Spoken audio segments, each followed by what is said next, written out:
ഹേ guys, welcome back. അപ്പോൾ ഇന്ന് ഒരു ഫ്രീ ഉള്ള ഒരു ദിവസമായിരുന്നു. ബിക്കോസ് ഞാൻ പറഞ്ഞുതരാം. ഇപ്പം മോഡൽ എക്സാം ഇറങ്ങുന്നതുകൊണ്ട് തന്നെ ഇപ്പം ക്ലാസ്സിൽ കയറിയില്ലെങ്കിലും കുഴപ്പമൊന്നുമില്ല. അറ്റൻഡൻസ് ഒക്കെ എന്താ പറയുക, ക്ലോസ് ചെയ്ത് ഓക്കെ. ആൾമോസ്റ്റ് നല്ല ഹാപ്പി മൂഡാണ് ഗേസ്. ബിക്കോസ് അതുകൊണ്ട് തന്നെ നമ്മളൊക്കെ വല്ല പേര് ക്ലാസ്സിൽ കയറും. സോ നമ്മൾ അങ്ങോട്ടും കൊണ്ട് കറക്കണം ഓക്കെ. ഫസ്റ്റ് ടൈം നമ്മൾ എന്താ പറയുക, ഒരു റൂമിലാണ് പോയത്. അവിടെ എന്തോ എൻ്റെ കൂട്ടറിന് ആവശ്യമുള്ളതുകൊണ്ട് അവനോട് ഞാൻ പോയതാണ് ഓക്കെ. ആൾമോസ്റ്റ് നോക്കിയപ്പോൾ ഗൈസ് ബാക്കിയുള്ള ക്ലാസ്സൊക്കെ ഇരുന്ന് പഠിക്കണം ഗൈസ്. നമുക്ക് പഠിക്കണമെന്ന് തോന്നും, പക്ഷേ ഏത് ടെസ്റ്റിലാണ് എവിടെ കിടക്കണമെന്ന് അറിയാത്തതുകൊണ്ട് തന്നെ നമ്മളിങ്ങനെ ചുമ്മാ കറങ്ങി കൊണ്ട് നടക്കും ഓക്കെ. ആൾമോസ്റ്റ് അതേ നേരെ എവിടെ പോണേ. ഓക്കെ ഗൈസ്, നമ്മൾ വെളിയിലോട്ട് നോക്കിയപ്പോൾ ഗൈസ് കുറേ ക്ലാസ്സുകാരൊക്കെ വീട്ടിൽ പോകണം ഗൈസ് ഓക്കെ. അപ്പോൾ എനിക്ക് പോകണമെന്ന് തോന്നി. പിന്നെ നമ്മൾ നേരെ ബോട്ടണി ലാബിലാണ് പോയത്.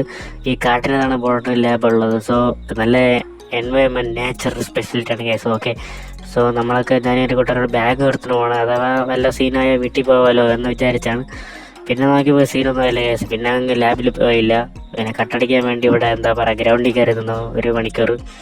സോ ഗ്രൗണ്ടിൽ നല്ല വൈബാണ്. അവിടെ നമുക്ക് പി ടിക്കുള്ള അതാണ് ഫിസിക്കൽ എഡ്യൂക്കേഷൻ എന്ന് പറഞ്ഞിട്ട് പഠിക്കുന്ന പിള്ളേരൊക്കെ അവിടെ നിന്ന് കളിക്കണം. അതെന്താ പ്രാക്ടീസ് എന്തോ ഉണ്ട്. നമ്മൾ പിന്നെ ഈ അറ്റത്ത് നിന്ന് ഇങ്ങനെ നോക്കിയിട്ടിരിക്കും. നല്ല വൈബ് വ്യൂ പോയിനാണ് നോക്കി. ആൾമോസ്റ്റ് നല്ല രസമുള്ള ഗ്രൗണ്ട് തന്നെയാണ്. പിന്നെ നമ്മൾ ഞാൻ നേരെ ബസ് കയറി വീട്ടിൽ നിന്ന് ഉച്ചയ്ക്കായതുകൊണ്ട് തന്നെ ഒരുമാതിരി തിരക്കില്ലാത്തൊരു ബസ്സായിരുന്നു ഗൈസ്. വലിയ മൂടൊന്നുമില്ല. നോക്കിയപ്പോൾ റെയിൽവേ റോഡ് ഗൈസ് ഓക്കെ. കുറേ ദിവസമായി കണ്ടിട്ട്.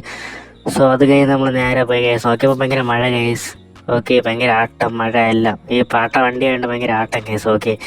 എന്ത് ചെയ്യാനാണ്, ഇതൊക്കെ തന്നെയാണ് അവസ്ഥ. അങ്ങനെയൊക്കെ മൂഞ്ചി ഇങ്ങനെ മഴ തോന്നും പെയ്ത് ഇരിക്കും ഗൈസ്. അപ്പോൾ ബൈ, സബ്സ്ക്രൈബ്.